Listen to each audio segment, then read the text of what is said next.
Assalamualaikum warahmatullahi wabarakatuh. Bertemu lagi dengan Ana, Ustadz Arif, wali kelas kalian 1 tahun ke depan.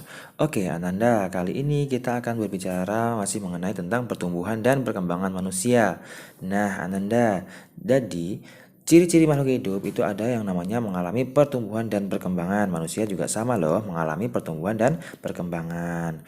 Nah, manusia itu mengalami pertumbuhan dan perkembangan secara bertahap loh, mulai dari bayi, anak-anak, remaja, dewasa, kemudian menjadi tua atau lansia. Nah, pertumbuhan ini ditandai dengan bertambahnya berat, terus kemudian tinggi dan besar tubuh. Nah, sekarang Ananda sedang mengalami masa anak-anak. Nah, saat kalian sedang masa anak-anak ini, kalian berbeda loh dengan masa ketika masih bayi kemarin. Dari segi berat badan, kemudian tinggi badan, kalian sudah mengalami yang namanya pertumbuhan. Kalau tidak percaya, silahkan tanya sama ayah bunda kalian. Ketika masih kecil kemarin, berapa tingginya dan berapa beratnya, bedakan dengan tinggi dan berat badan antum yang sekarang. Nah, pasti berbeda kan? Ya berbeda lah, karena kalian sudah mengalami namanya pertumbuhan dari bayi menuju ke anak-anak. Nah, sekarang kita akan belajar matematika, jadi kerjakanlah soal berikut dengan cara bersusun. Nah, caranya gimana? Jumlahkan terlebih dahulu angka 3 dan 4. Kemudian jumlahkan lagi 2 dan 3, dan yang terakhir jumlahkan lagi angka 1 dan angka 2. 3 ditambah 4 sama dengan 7, 2 ditambah 3 sama dengan 5, 1 tambah 2 sama dengan 3. Jadi hasilnya adalah 357. Mudah kan? Nah, sekarang kita belajar tentang penjumlahan dengan teknik penyimpanan. Soalnya adalah 365 ditambah 247. Hasilnya berapa? Ada yang tahu? Mari kita kerjakan sama-sama.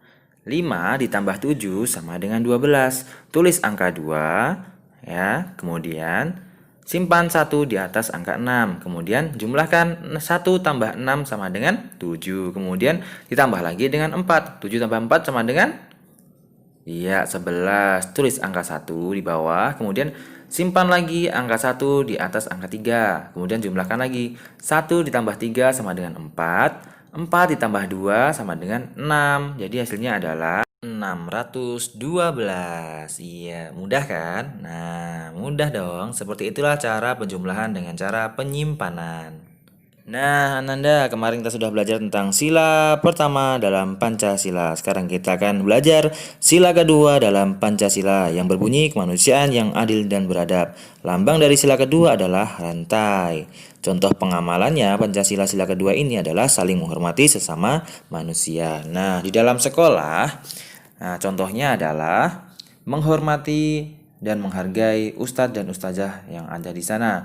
Yang kedua adalah saling menghormati antara teman, karena setiap teman itu pasti berbeda-beda. Dari hobi, kemudian ada yang tinggi, ada yang pendek. Nah, tapi dengan perbedaan itu kita harus saling menghargai antara satu dengan yang lain. Nah, contoh di dalam keluarga adalah kita harus menghormati ayah dan ibunda kita. Nah, kemudian saling menyayangi di dalam keluarga, baik itu kepada adik, kakak, abang, ayah, bunda. Kita harus saling menyayangi satu sama lain. Kemudian jika diminta tolong oleh ibu atau ayah ataupun keluarga kita, kita harus saling membantu. Selanjutnya di lingkungan masyarakat. Nah, jadi Ananda, ketika ada tetangga ataupun masyarakat lain yang sedang membutuhkan pertolongan kita, kita harus dengan segenap hati kita menolong mereka, ya, menolong tetangga kita tersebut. Karena menolong tetangga adalah salah satu dari pengamalan sila kedua dalam Pancasila. Ananda ada kan yang pernah melihat orang menari?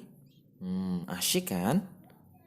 Nah, ternyata Ananda, kalian tahu enggak? Ternyata ada loh gerakan tari yang memerlukan tenaga yang ringan, dan ada juga gerakan tari yang memerlukan tenaga yang kuat. Nah, seperti apa contohnya? Ini kita simak video berikut ya. Ini adalah contoh gerakan tari dengan tenaga yang lemah.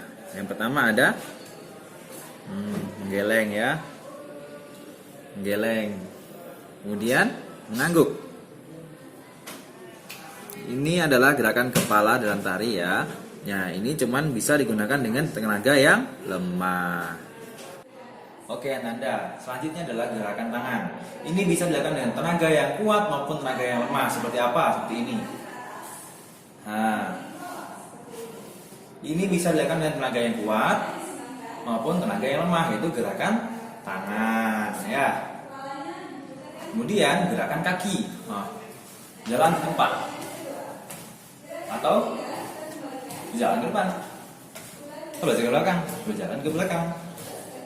Nah, jadi gerakan tangan, gerakan kaki itu bisa dilakukan dengan tenaga yang kuat maupun tenaga yang lemah, kecuali yang geleng-geleng atau yang gerakan kepala tadi itu ya. Nah, tadi kita sudah menari. Nah, sekarang kita akan melakukan olahraga, yaitu gerakan merangkak, berjalan, berlari, dan melompat. Nah, silakan lihat video berikut ini. Merangkak, berjalan, lari, lompat. Oke, Ananda, jadi gerakan merangkak, berjalan, berlari, dan melompat tadi juga merupakan tugas untuk Ananda. Silahkan Ananda buat videonya di rumah, kemudian kirim ke WhatsApp Ustadz ya. Ustadz tunggu. Demikian untuk materi kita pagi hari ini. Mudah-mudahan Ananda semua selalu sehat selalu bersama dengan keluarga tercinta. Jangan lupa sholat, jangan lupa jaga kesehatan Ananda masing-masing. Ustadz akhiri, wassalamualaikum warahmatullahi wabarakatuh.